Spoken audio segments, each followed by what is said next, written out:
The one and only Mac Engel. Mac Engel, of course, from the Fort Worth Star-Telegram. Yes, indeed. Look, he is so excited about joining us that he can't contain himself. Mac, how you doing tonight, brother? I'm good, Joe. Thank you very much for having me on. I appreciate it. I was kind of optimistic that maybe we might be talking about some sort of miracle Cowboys comeback the way they did it under Mike McCarthy in his first season. But, however, we are relegated to talking about what we have talked about before. Yeah, listen, it feels like what we saw the first 6 games of the season with a little bit of a twist, right? Because this Cowboys run game has been absolutely awful, league worst, completely dysfunctional, unwatchable. And it was interesting because as I look back on the way that game played out, our standards have fallen so much that Zeke Elliott runs for 34 yards, and dare I say it felt like the run game was actually at least functional in the first half of this ball game. What'd you think? I think this all started when they signed him. I know they signed him with good intentions, but Joe, I mean, he's not the same guy. He's not. No. I mean, they gave up on him for a reason, and New England gave up on him for a reason. He's just not the same guy anymore. And the one thing we have to talk about here, at least a little bit, this offensive line is not very good. They've been erratic at very best. Zach Martin has not looked like Zach Martin. Tyler Guyton, as a rookie, has struggled. Terrence Steele does not look like the guy that they gave the big contract to before he had his big injury. And it's not very good. And the running backs just are, I mean, they're done. Dalvin Cook, they finally elevated him to the active roster. They gave, what's his name, Rico Dowdle, the flu to get him off the 53. Very strange. And the truth is, Joe, these guys aren't going to get it done. They didn't address it in the draft, and this is what they're going to have to deal with. And they deserve everything they got because they basically ignored the position. No, I totally agree. And listen, when they signed Zeke Elliott, I was apoplectic on the radio a couple of times when I do my opinion pieces on our morning show. You know, I felt like it was an affront because they just kind of threw that out there at Cowboys fans thinking because there's this love of Zeke that they would love the move. When the reality is Zeke was as hard on his body on and off the football field as any player we've seen in recent years. And to expect more from him was expecting too much. And then the other issue with a complete lack of running game, and I think that is the root of why this offense is so dysfunctional. The other thing is the Cowboys made a bet.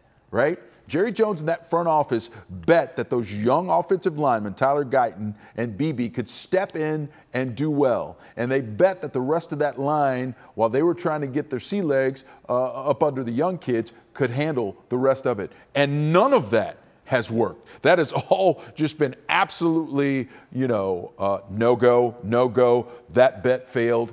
And we're seeing the result of it. And again, while I say barely functional on this night, still, we saw what happened in the third quarter when the 49ers got a peek at what the Cowboys were trying to do. They absolutely shut that Cowboys offense totally down. And let's talk about that third quarter now. And I'll throw it to you, Andrew, because I'm curious, what jumped out most to you when you watched the third quarter of that game? I mean, the turnovers. I mean, that's essentially where this game was decided on some level. When Dak turns the ball over and you have an offense that is limited as it is, they were kind of playing within themselves throughout that first half. They weren't necessarily overextending themselves. A couple big plays here or there. The CD, it was a juggled catch along the sideline.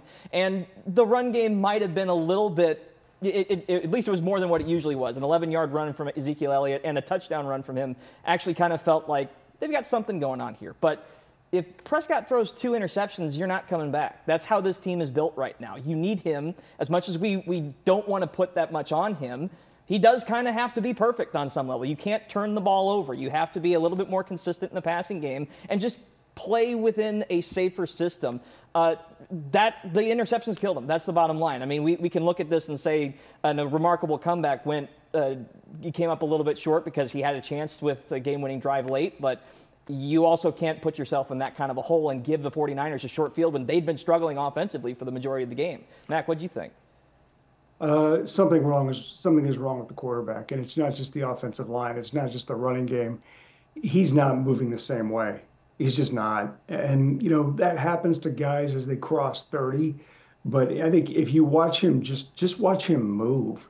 And you're right. Anybody who is saying they're asking him to be perfect is dead on right, because there's just not enough other good parts to this team to compensate when he's not playing well. There's not. And the truth is, in the third quarter, they had 15 yards or 16 yards. San Francisco had 21 points. And at one point in the second half, the Cowboys went 22 minutes, more than 22 minutes, without a first down. So when they scored these 2 touchdowns and made it look close, that to me reminds me of the home run hitter who comes up in the 9th inning and his team is down 15-4 and he hits a grand slam. I'm sorry, it's too late. When are you getting those yards? When are you getting that production? And at that point, you've asked yourself to be perfect, and it's absurd. You're not going to win. Every now and then, miraculously, you might pull one of those games out, and they've done that, but they're not good enough. And the bottom line is, all these offseason moves of the last however many years, it was eventually going to catch up with them, and that's what we're looking at. 12-5, 12-5, 12-5. That's a really impressive run, and it didn't get the credit it deserves for a lot of different reasons. But the bottom line is it's not a very good team, and we're looking at all of those offseason moves that they made play out on a field on Sundays. That's why they are where they are. No, there's no doubt about it. Listen, and you're right, and I totally agree with the point you made about the comeback, right? It was just, listen, they go into kind of prevent defense, a lot of zone defense. It gets easier to move the ball, and that's what you saw. Truth be told, Mac, it reminded me a lot of those failed comebacks in the Garrett era on the way to 8-8 seasons. How many of those have you and I seen? All right, while you ponder that, because I know it's too many to think about in a short amount of time, we're going to take a quick break. But stay with us, folks. We got plenty more to pour over as the Cowboys lose to the 49ers 30-24 in Santa Clara. Stay with us. The Ultimate Dallas Sports Show is back after this. Today's headlines, sponsored by your North Texas Chevy dealers. Great day for the rest of the NFC East. The Eagles dominate the Bengals 37-17, and the Commanders beat the Bears on a last-second Hail Mary from Jaden Daniels, 18-15, the final score there.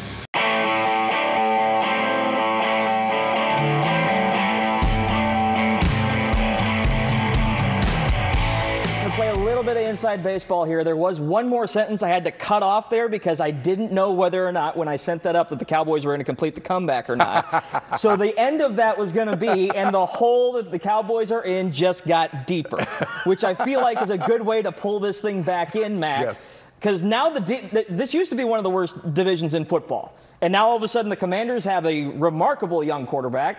The Eagles found their mojo again. And the Giants are no slouch. They at least played the Cowboys tough. So, Mac, considering where things are right now, how do you foresee things playing out with the Eagles on the horizon here coming up? Washington, the last couple of weeks, I thought this is the first time in more than 20 years this is going to be a problem for the Cowboys. Yes. Because consistently, even though people like to kick the Cowboys, there have been worse franchises out there. Washington was one of them. And that was basically 2 guaranteed division wins every year for the Cowboys that they were pretty good, right? You could almost write them down because Washington was just that bad under owner Dan Snyder. Well, he's gone, and now for the first time since really Jack Kent Cook owned that team, Washington looks like they may have a clue. And if they have a clue, that is a big, big problem for Dallas. Because now it looks like they have a quarterback. I was wrong on Jaden Daniels. I didn't think he was good. I mean, he is killing it. He looks like he is the best rookie. He looks like the best young quarterback we've seen since Patrick Mahomes. And I know they won on a miracle today, but irrespective of that play, he looks good. Washington looks like they have a clue. And if Washington has a clue, and we know Philly has a clue, now you're battling it out with a bad Giants team. And yeah, I know Dallas beat the Giants on the road earlier this season, but New York isn't that good. And here's the other thing. The Cowboys aren't that good.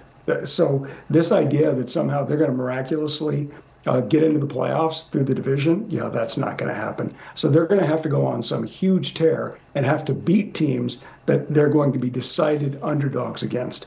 And that starts with the team they always beat up, Washington. No, it's true. And I just, Micah Parsons coming back from injury. Obviously, Tank Lawrence is further down the road. But even if that happens, I don't think that's going to be enough because, again, this Cowboys offense is not functional with the way it's set up. It's not going to work. You have to have some sense of balance, especially with the way that Dak Prescott is playing right now. The Cowboys are now -8 in terms of the turnover differential.